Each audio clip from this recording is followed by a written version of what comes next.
Sự trưởng thành không phải lúc nào cũng rõ ràng và đôi khi chúng ta cảm thấy lạc lối trên hành trình đó. Juhwan Lee chia sẻ hành trình của mình với sự so sánh, hoài nghi bản thân và những nhận thức cá nhân sâu sắc qua những trải nghiệm của mình. Bạn ấy nhắc nhở rằng việc hiểu bản thân có thể khó khăn, nhưng nó luôn luôn xứng đáng. Xin mời Juhwan Lee. Growth is not always clear, and sometimes we feel lost along the way.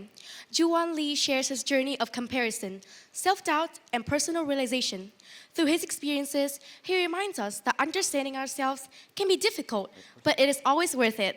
Please welcome Juhwan Lee.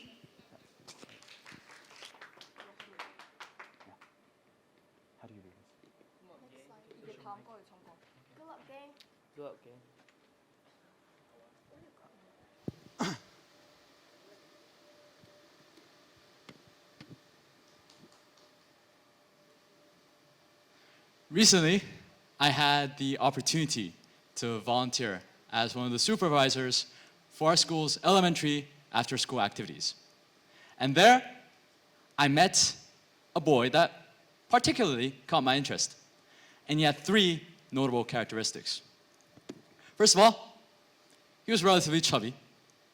He had very thick glasses, and most importantly, he was somehow terribly bad at playing tennis. And watching him trip over himself as he was playing tennis with his friends, I felt a weird sensation, a strange sense of familiarity.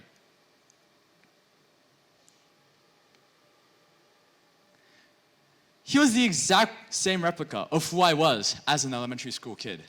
And when I noticed this, I froze. This was when I realized that I was so caught up on the things that I thought I was lacking in my life that I forgot that I needed to be aware of where I started from as a child.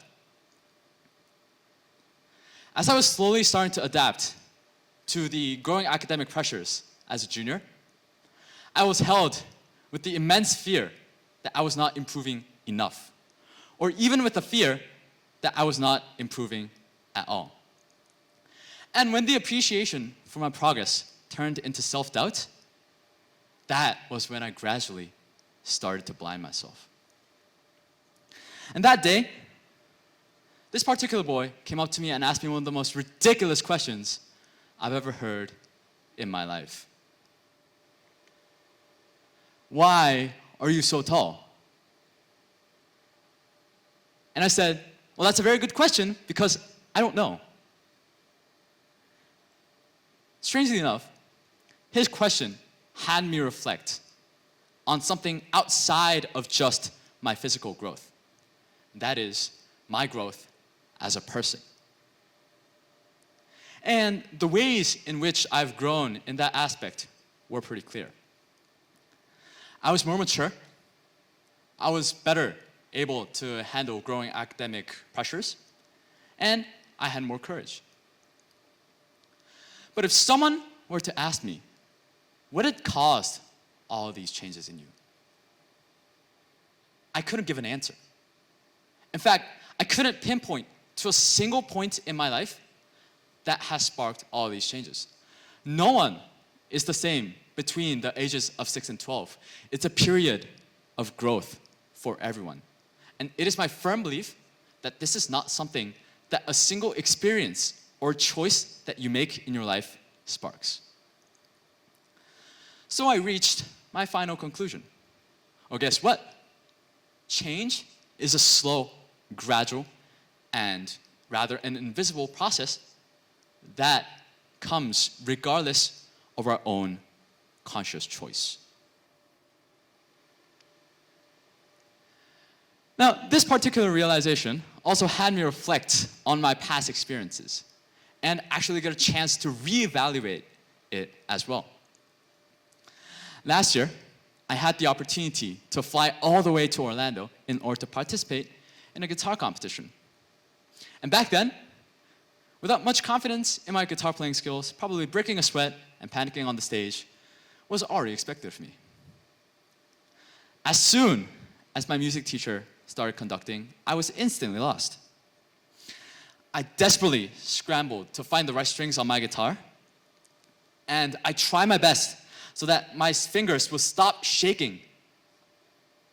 But none of those tactics worked in the face of one big fat monster named panic.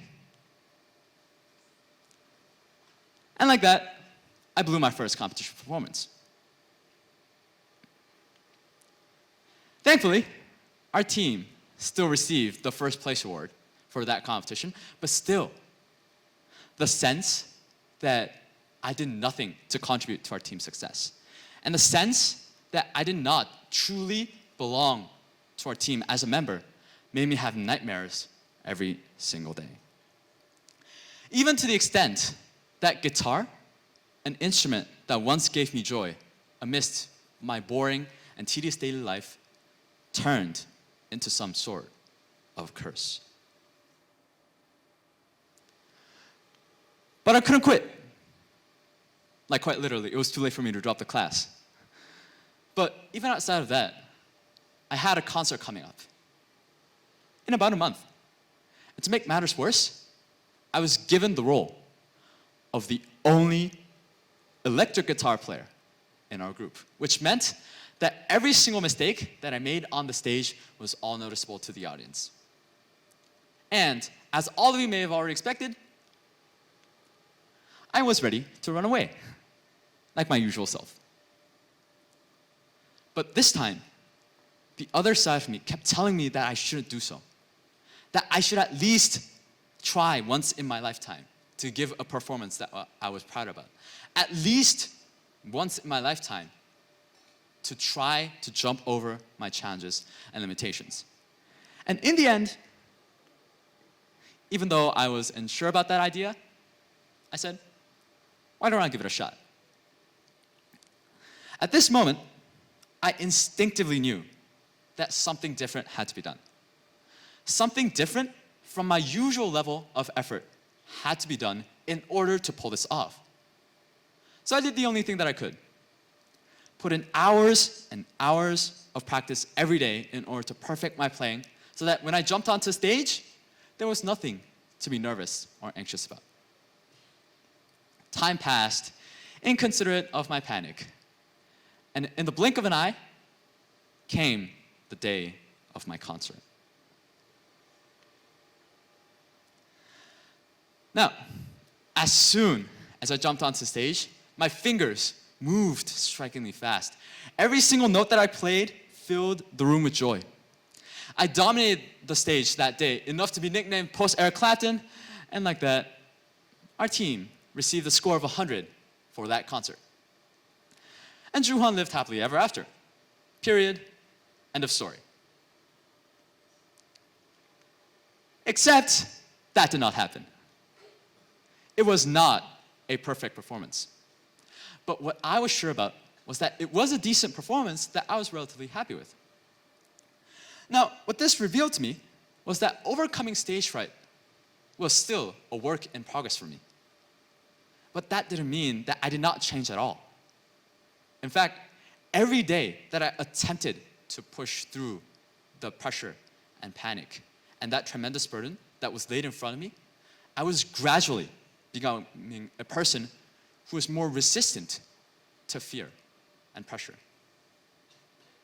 And who knows, if I keep pursuing this path for the next, 10 years, I might as well become a fantastic guitar performer who thinks that performing in front of a huge crowd is a piece of cake.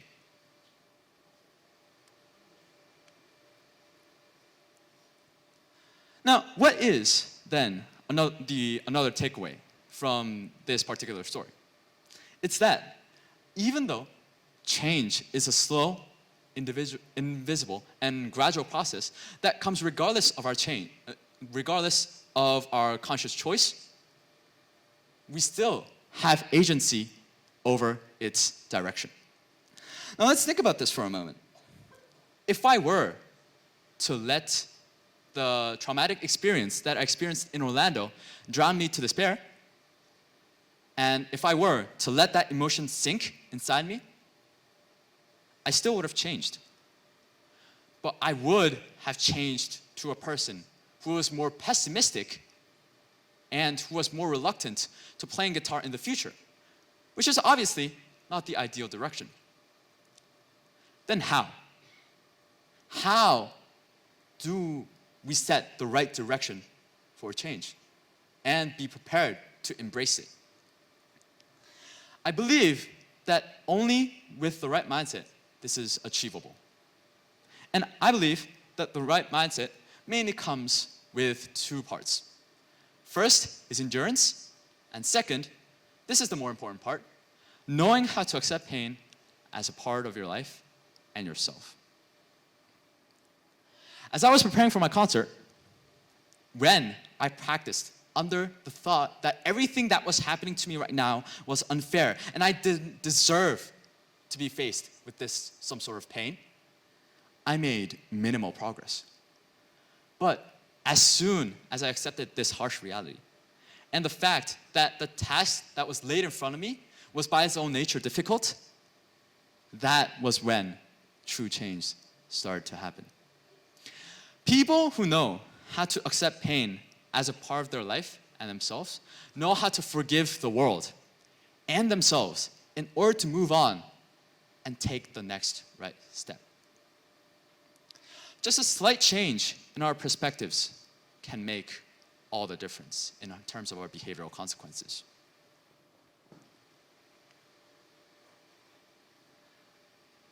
Now,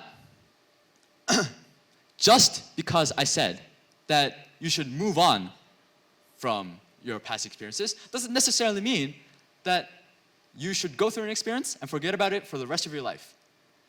Because such an attitude makes the experience completely worthless. And trust me on this, unless you have learned the lessons that life gives you from the bottom of your heart, the universe keeps coming back at you with those same lessons over and over again. Plus, you are missing out on an opportunity to have agency and control over the quality of your change. Now, I firmly believe that this is best achieved when we are able to deeply reflect on our past experiences. And what I mean by this is having a clear picture and memorizing the sensations, the emotions, and the feelings that we felt at that time of that painful experience. And I believe that this is such a crucial part in our change. We also need to have a clear idea of what is it exactly that we're struggling with so that we don't just move on for the sake of moving on, but move on properly. This is what I call being present in our life. And this is one of the last elements of making your change, no matter how small, truly yours. Through endurance, our lives seems to change bit by bit. This is why I like to say that we are actually being reborn every day. Each day to a slightly better version of ourselves compared to yesterday. This is what motivates us to keep striding in the future, in the face of challenges. Because as humans, we always want to be assured by the fact that we are making progress. Notice the subtleties in your life first, then I'm sure something magical will begin to happen. Something so small as watching an elementary school kid play tennis with his friends will be able to assure you with the fact that you are and were changing. Now, I would like to close by quoting Vincent van Gogh, a famous artist who seems to share some core values with me. Great things are not done by impulse, but by a series of small things brought together. And also remember that amidst this natural and gradual process of change that comes regardless of our choice, it is completely up to us what we make out of it by controlling its quality and direction. Thank you.